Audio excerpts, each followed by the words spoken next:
Panginoon, binubuksan po namin ang aming mga puso sa iyo. At amin po hinihiling na ang banal na Espiritu mismo ang siyang patuloy na magbigay liwanag sa paksang ito. Tulungan mo kami, O Diyos, na tunay na maunawaan ang mensaheng ipinakahatid mo. Sa tanging pangalan ng Panginoong Jesus, ito po ang aming panalangin. Amen. So by way of a review, sabi ko ganun sa Mateo 24:14. Ang nagsasalita po ay ang Panginoong Jesus. Matthew 24:14. Verse 14. Hindi Matthew 24:24.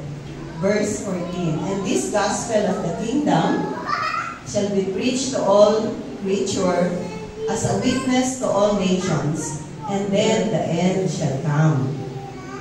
Matthew 24:14. Sabi, ang Ebanghelyo o ang mabuting balita ng paghahari ng Diyos ay ipangangaral sa lahat ng mga tao bilang patotoo sa lahat ng mga bansa, at pagkatapos nito ay ang pagwawakas.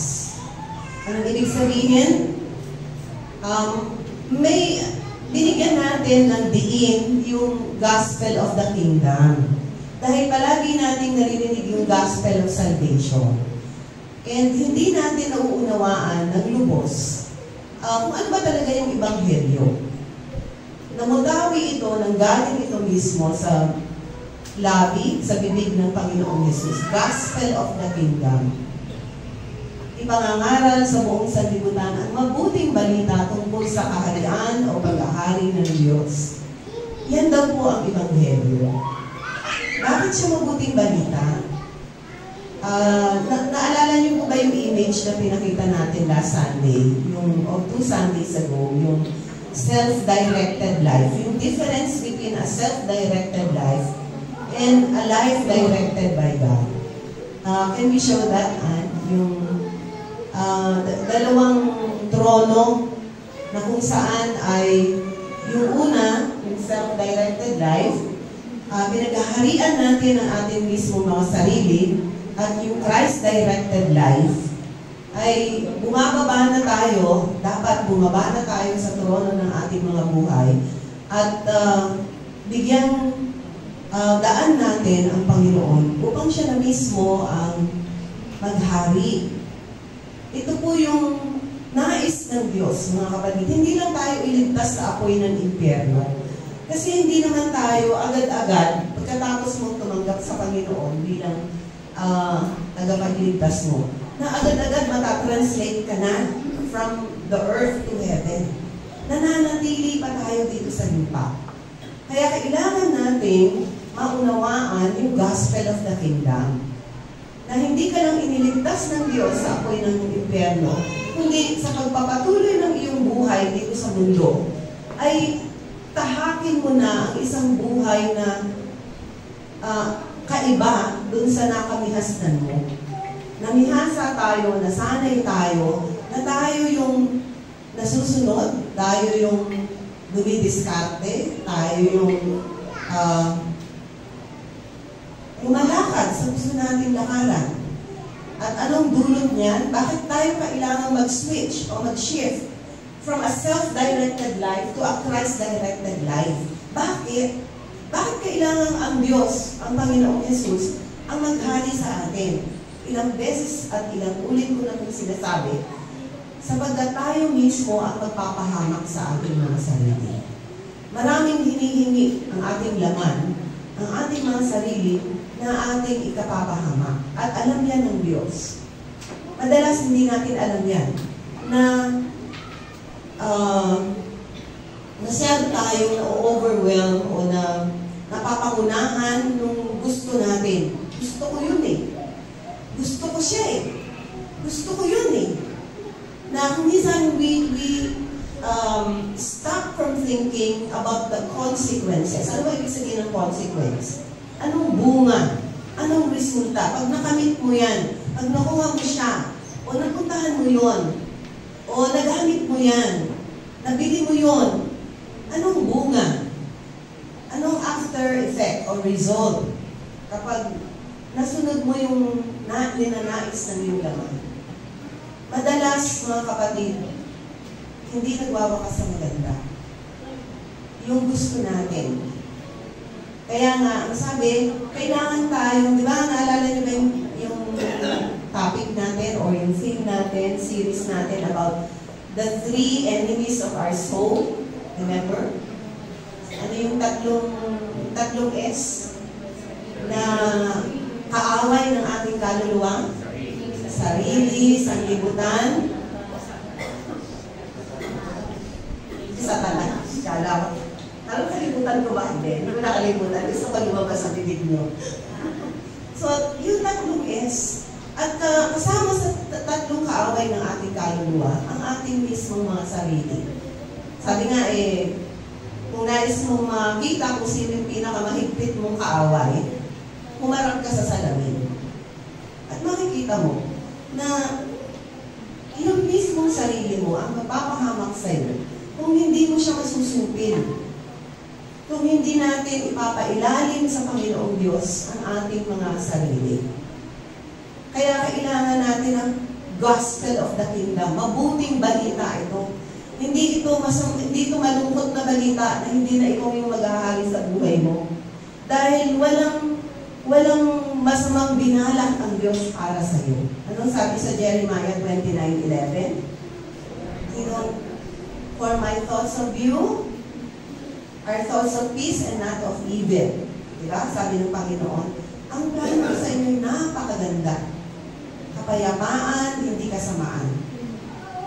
Ibig sabihin, may plano ang Diyos para sa atin, mga kapatid. Napakagandang plano. Parang tulad ng ating mga magulang.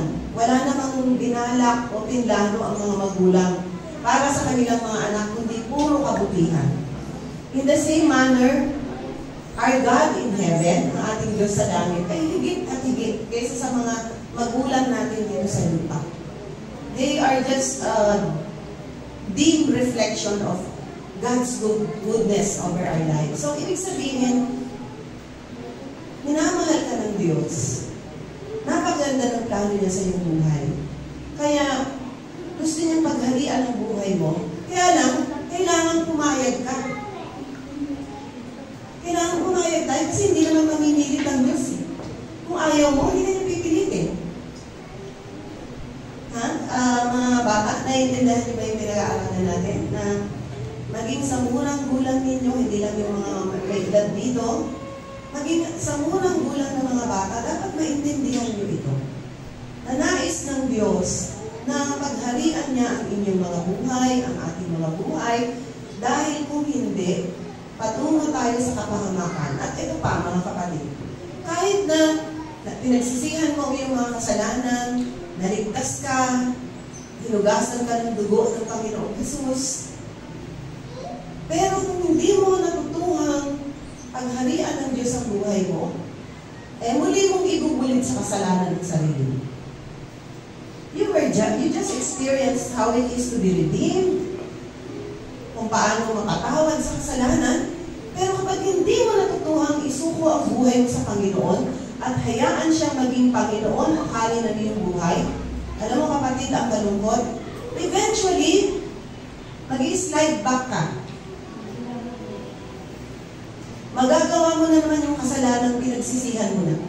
Bakit? Sapagkat hindi mo natutuhang gawing hari at Panginoon ng iyong buhay, ang Panginoon.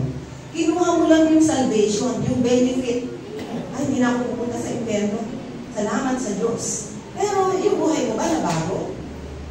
Ang kalooban ba ng Diyos ang siyang napangyayari sa buhay mo? At tandaan natin na nakaraang linggo, ano sabi natin? Yung Our Father na bata pa lang tayo, itinuro na sa atin. Akala natin ang nakapaloob doon, yung panalangin na pakainin tayo sa araw-araw, ano ba? Mapatawad tayo sa ating mga kasalanan. Iligtas tayo sa tukso at sa mga panganib. Pero hindi, mga kapatid, merong nauna pa doon. Anong sabi?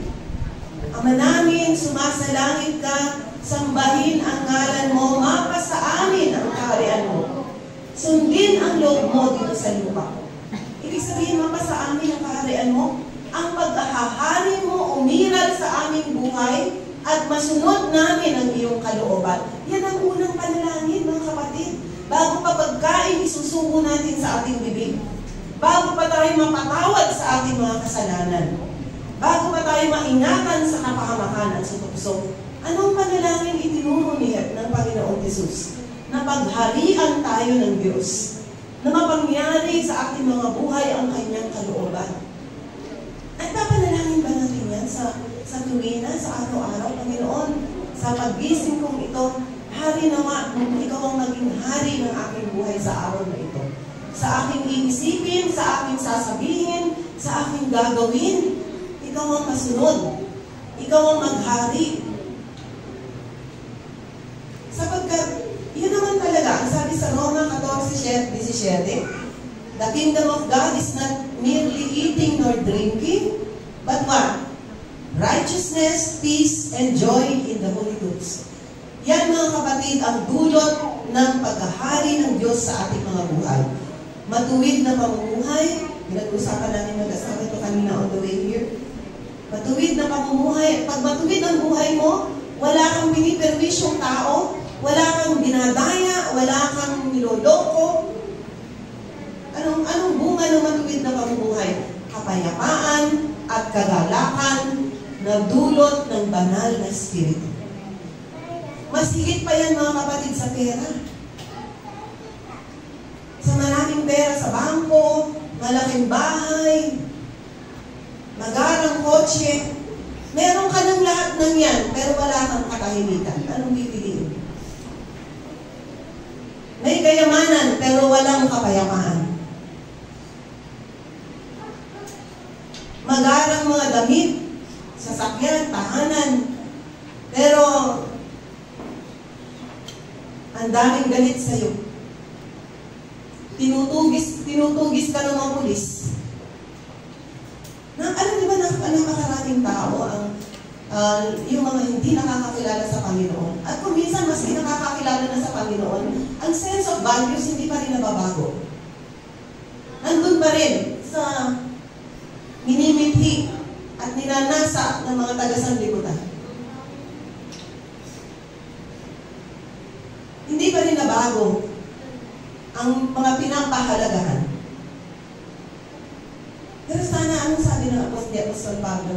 Set your heart on things above and not on things below. Bakit? Kasi ito tinuro ni Pastor Ismael. Kapag inuuna mo ang kaharian ng Diyos, anong sabi? Lahat ng bagay idadagdag sa iyo. Ang papuri po sa Panginoon kasi siya nagsalita. At anong tinutukoy na lahat ng bagay? Kung babalikan niyo yung mga earlier verses, anong sabi? Yung mga ibon sa himapawid, hindi nagtatrabaho, pinapakain ng Ama sa langit. Amen. Yung mga lirio sa parang, mas mainam at mas magaganda pa sila kaysa kay Haring Solomon sapagkat pinagaganda sila ng Panginoong Diyos. And what is that? They're being clothed by the Father in heaven. Pagkain, inumin, damit, lahat yan idagdagdag ng Panginoon. Subalit unahin natin siya, mga kapatid. Nagdaan ang COVID, wala namang namatay sa gutom sa atin. Diba? Buhay pa tayo eh. Bakit? Sinamahan tayo ng Diyos. Pinakain niya tayo. Hindi niya tayo pinabayaan. Yan ang ibig sabihin, mga kapatid, na kapag pinaghahalian ka ng Diyos, wala kang dapat ikatakot. Bakit? Sagot ka niya. Hari siya ng buhay mo. At anong sabi? Para tayo maging mamamayan sa kaharian ng Diyos.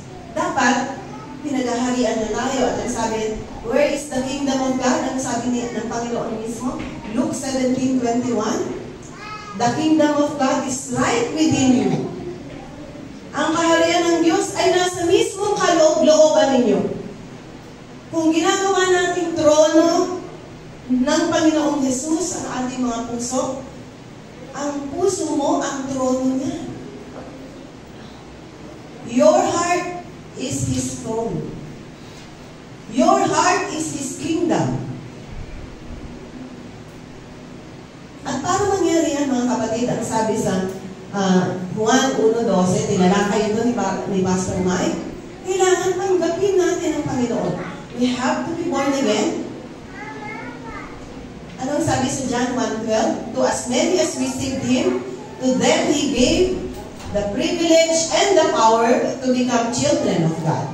Sa lahat ng mga tumanggap sa Panginoong Jesus, anong sabi? Sila ang pinagkalooban ng karapatang maging mga anak ng Diyos.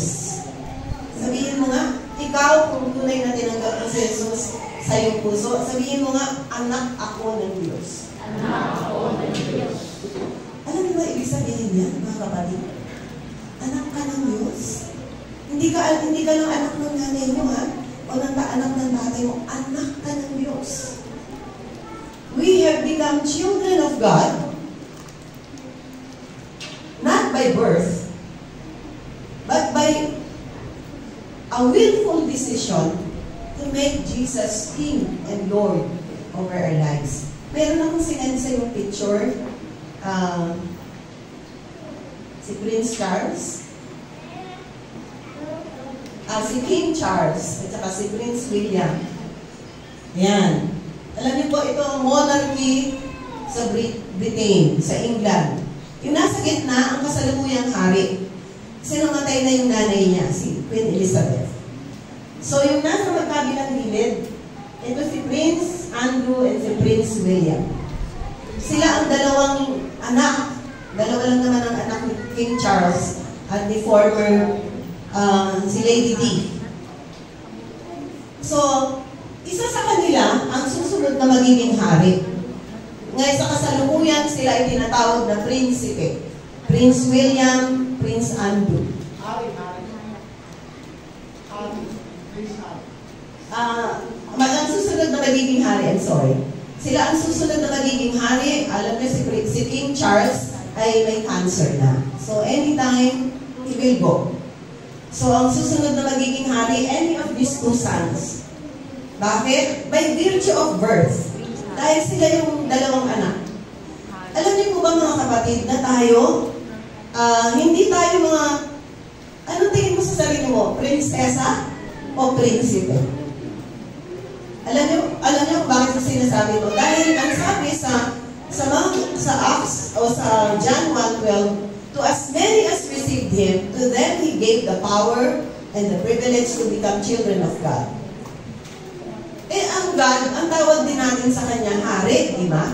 So, hindi ka lang anak ng hari kapag tinanggap mo si Jesus sa puso mo, anak ng Diyos, kundi nagiging anak ka rin ng hari.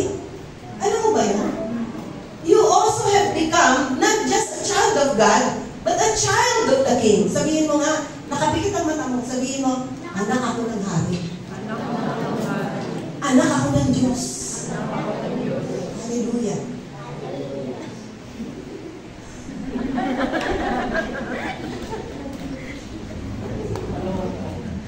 Hindi ka na lang anak ng nanay mo.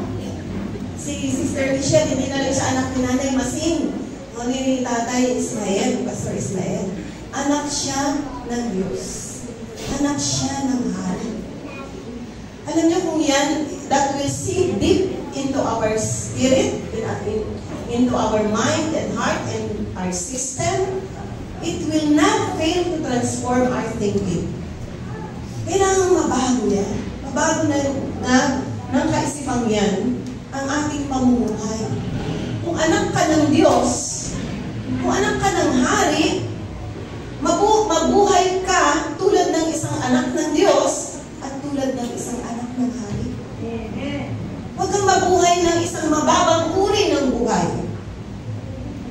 Huwag kang mabuhay ng tulad ng anak ng isang, anak ka ng demonyo, anak ka ng Satanas.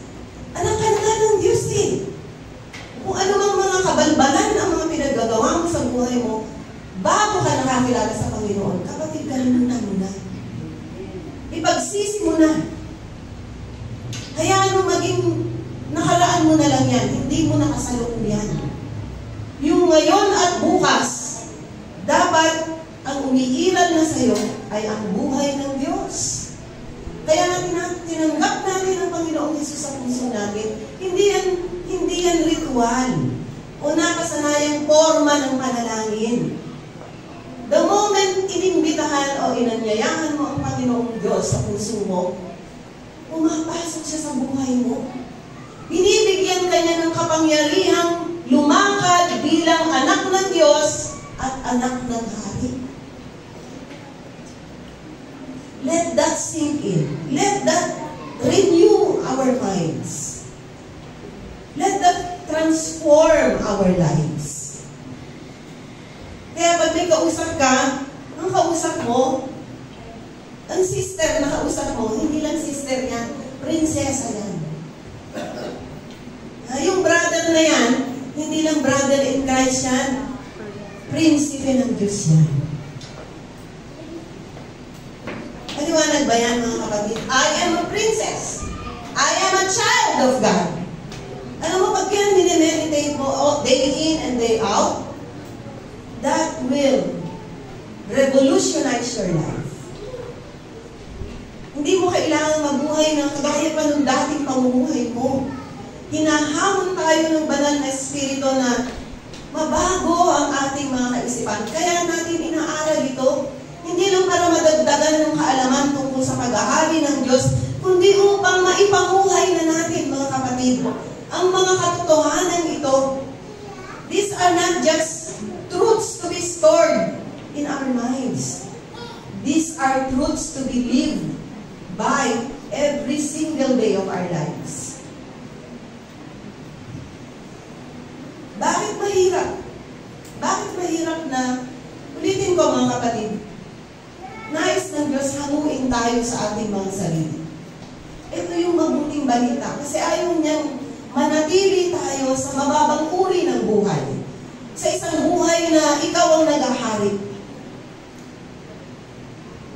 Ang hirap. Sabi ng iba, napakahirap. Ang hirap sumunod sa Diyos. Maraming hinihingi ang ating mga sarili na labag sa kalooban ng Diyos. Kaya napakahirap. Pero alam niyo po ba na it just takes a decision? Kapag nakapag-desisyon ka ng sumunod sa Diyos, madali na lahat. Akala mo lang mahirap. Di ka makatulog, di ka mapakalig. Kasi hindi ka pa nagdidesisyon. You are in the valley of decision. But the moment you decide, I will obey, madali. Napakadali, mga kapatid, sumunod sa Panginoon. Why? Because He will empower us to obey Him. Pag sinasabi niya, kalimutan mo na, iwan mo na ang kasalanan yan, ang makasalanang buhay na yan, ang makasalanang relasyon na yan. Habang hindi ka pa nagdidesisyon, napakahirap. Pero kapag nagdesisyon ka na, magugulat ka, ang dali lang pala. Pinahirapan mo pa yung sarili mo. Ang dali lang pala. Bakit naging madali? Sapagkat sinasamahan tayo ng Diyos.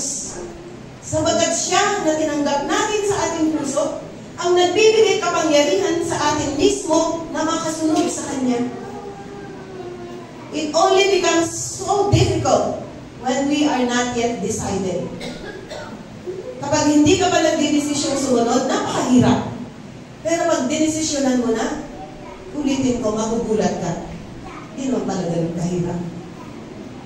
Hindi dahil magaling ka, hindi dahil mataas ng pananampalataya mo, kundi sinamahan ka ng Diyos, kapatid. Binigyan ka niya ng energy, ng strength, ng willpower to be able to obey. The glory belongs to Him. Kailangan maintindihan natin ito, mga kapatid. I made, kaya nga po sinasabi ko, bakit ko sinasabi ito? Uulitin ko na naman yung sinabi ng Panginoon sa Mateo 7:21.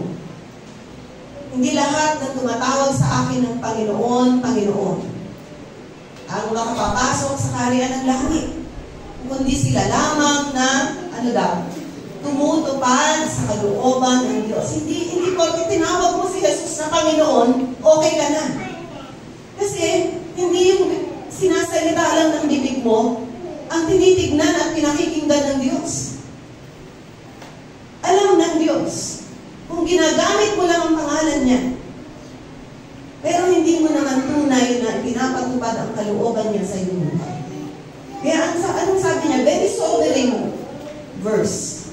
Hindi tinatawag sa akin ng Panginoon, Panginoon, ang makapapasok sa kaharian ng langit, kundi sila na tumutupad sa kalooban ng Diyos. Alam niyo po ba mga kapatid na ang buhay natin dito sa langit ay sa lupa ay parang dress rehearsal sa langit? Ano ibig sabihin ng dress rehearsal? Parang practice. Nagsasanay tayong, ito ay isang nagsisilbing pagsasanay kung paano mabuhay sa kalangitan. Kasi kung hindi ka sanay sumunod sa Diyos, pagpasok mo sa langit, mababalisa ka. Ay, hindi ka makakampante. Bakit? Hindi ka sanay nagawin at ituring na hari ng iyong buhay ang Panginoon Diyos. So dito pa lang, nagsasanay tayo. Maraming mga taong pagka napapagsabihan, nagagalit, umihirap, nagdadabog, naiinis. Kapag pinapaalalahanan, pag sinasabihan, alam niyo, we have to deal with that attitude. Sinasabihan ng magulang, sinasabihan ng cell leader, sinasabihan ng pastor, sinasabihan ng teacher. Maraming mga taong ginagamit ang Diyos para pagsabihan tayo. Bakit? Nakikita nila yung buhay natin. Minsan bulag tayo. We have blind spots. Hindi natin nakikita ng ibang tao. Yung dumi mo sa mukha, na may uling na sa mukha, nakikita mo ba yan? Hindi.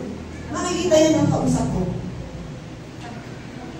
Kaya maraming beses nagagamit ang Diyos ng mga tao para sabihin sa atin, ipaalala sa atin, kapatid, mukhang may problema. Kapatid, mukhang merong dapat iwasto. Huwag nating isasama ng loob yan, mga kapatid. Man, let's not take it against people who alam niyo to, they take the risk of being misunderstood just for your welfare. Kung mali yung nagsasabi na tao sa'yo, pakinggan mo pa rin. Prove him wrong. Prove him wrong, prove her wrong. Pero pag-isipan natin, huwag tayong magsi-self-defense agad. For all you know, baka ginagamit siya ng Diyos. Hindi naman bababa sa harap mo ang Diyos para sabihin sa'yo, anak, gumising ka. Bago mahuli ang lahat. Anak, kailangan mong baguhin ang bagay na ito. And He would be using people. Kung tama ang sinasabi at pinakinggan mo, makikinabang ka. Kung mali ang sinasabi sa'yo, in-examine mo yung buhay mo before God, and God spoke to you, your life will speak well. Wala po tayong ginaganon na sinasabi, lalo na mga criticisms, mga kapatid. Yung mga kritisismo, hindi natin binabaliwala yan. Diba, sanay na sanay tayo, tinitignan sa Facebook yung ilan yung nag-like, yung mga likers, yung mga, ayaw natin ng bashers, ayaw natin yung mga nagsasabi ng negatibo. Pero alam niyo po ba sa Amerika, nagbibigay pa sila ng $1. Naalala ko nung nagpunta ako doon, merong dumating na envelope. Just so may magbigay ng comment ang isang consumer, merong stamp, tapos merong $1 na for you giving a comment. Bakit? Bakit kailangan ng comment? Minsan papasok ka sa restaurant, meron silang papapirmahan sa'yo. Your comments. It could be bad, it could be good. Bakit open sila? Whether good or bad comments. The good comments encourage and inspire. The bad comments will make you improve. Minsan gusto lang natin na encourage tayo, yung na-inspire tayo, yung good feeling of being affirmed. Pero alam niyo, may lugar ang mga negative comments. comments. Bakit? It makes us improve. Thank God for people who criticize positively. They give comments for your good, for your well-being, for your sake. At madalas ang nagko-comment, magulang. Bakit? May vested interest ba sila? Ano mapapala nila kung batikusin ka? Wala. Gusto lang nilang umayos ka. At madalas, pinagtatampuhan pa natin yung mga magulang natin pag may sinasabi sa atin. But these are the people whom God is using most of the time for our good, for our welfare. Gospel of the kingdom. Hindi siya madali. Naiinis si self. Nabubwisit ang sarili. Gusto kasi niya puro tapik. Puro papuri. Ayaw niya nung mga hindi good comments. But let's balance it out. Kailangan natin yan. Kasi hindi tayo perfecto. Si Pastor Rene, may mga comments siya pag nagsasalita ako, and I listen to him. Minsan hindi ko nasusunod. Pero hindi ko nire-resent. That I know. Minsan nalilimutan ko lang. But I don't resent. Why? Because I know he means well. At ganun din ako sa kanya. I won't say anything na ikasasama niya. Laging sa ikabubuti niya. Pipiliin natin, mga kapatid, yung mga taong dapat nating pakinggan. Maaaring sila ang ginagamit ng Diyos para ipahatid sa atin ang kanyang mensahe. Baka yung ginaganon mo ay mismong mensahero ng Diyos.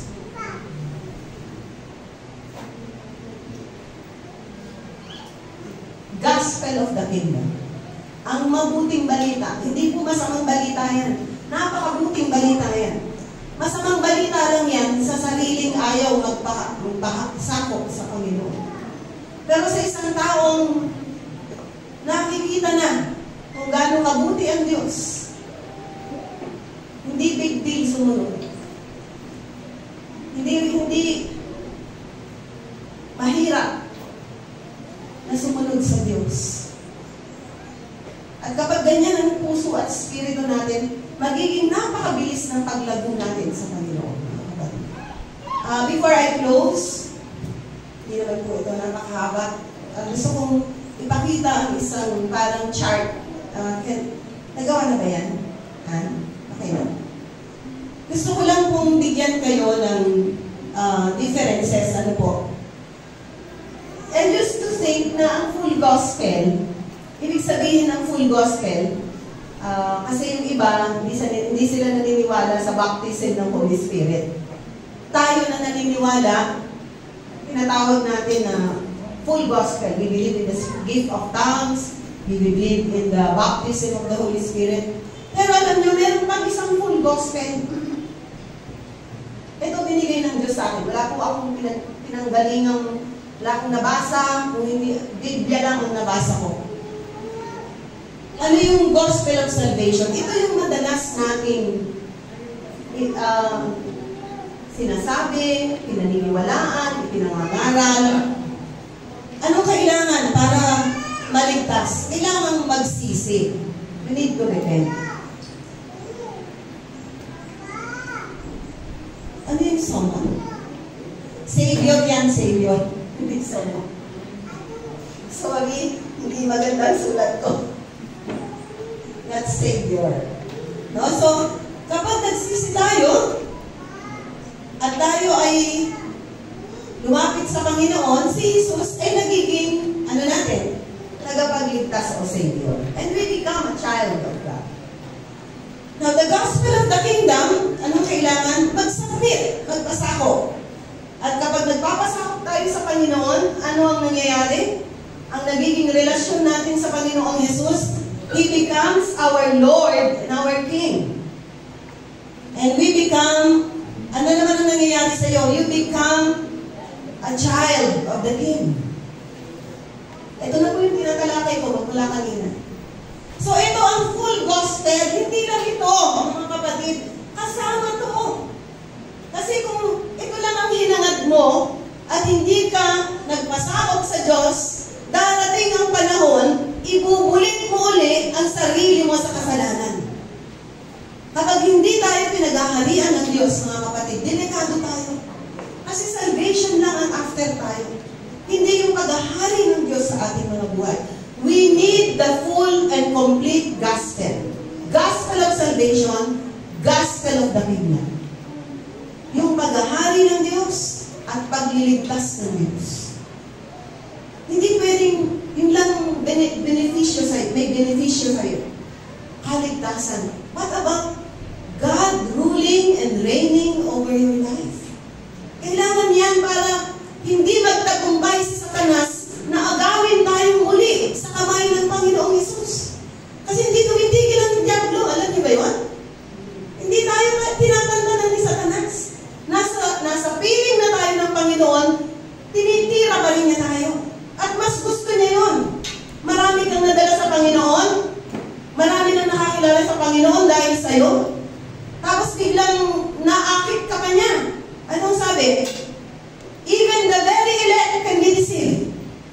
Maski yung mga hinirang na ng Diyos, nadadaya pa. Si Satanas nga, nasa langit na eh. Nagrebelde pa. Si Eva at Adan nasa paraiso. Sumuway pa. Pero mga kapatid, this time around, wala kasi silang testing. Walang testing si Satanas. Si Adam at si Eva, they failed the test. Tayo nandito sa mundo ngayon, araw-araw tayo sinusubok. Para pagdating natin sa langit, subok na tayo. Wala na magre-rebelde. Sapagkat para sa atin, it is a delight. It is the joy of our hearts to obey God. And anong sabi sa Luke 1:33? The kingdom of Christ is without end. Lucas 1:33. Ang kahariang nais ng Diyos na ating maging bahagi tayo ng kaharian yan, walang katapusan. What a tragedy, mga kapatid. Kung mamimiss natin yung kaharian yan na walang katapusan.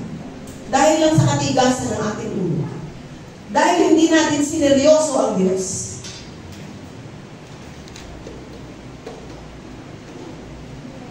Sana ang mga salitang ito, pag wala na kami, o dumadaan kayo sa pagsubok, maalala ninyo. Hindi nais ng Diyos na maghari-harian sa buhay natin. Para lang tayo sumunod sa Kanya bilang hari. Nais ng Panginoong maingatan ka, kapatid. Kaya gusto niya maghari sa iyong buhay. Minamahal ka niyang tunay. Kaya hindi lang kaligtasan ang nais niya ibigay sa iyo, kundi ang Kanyang kaharian.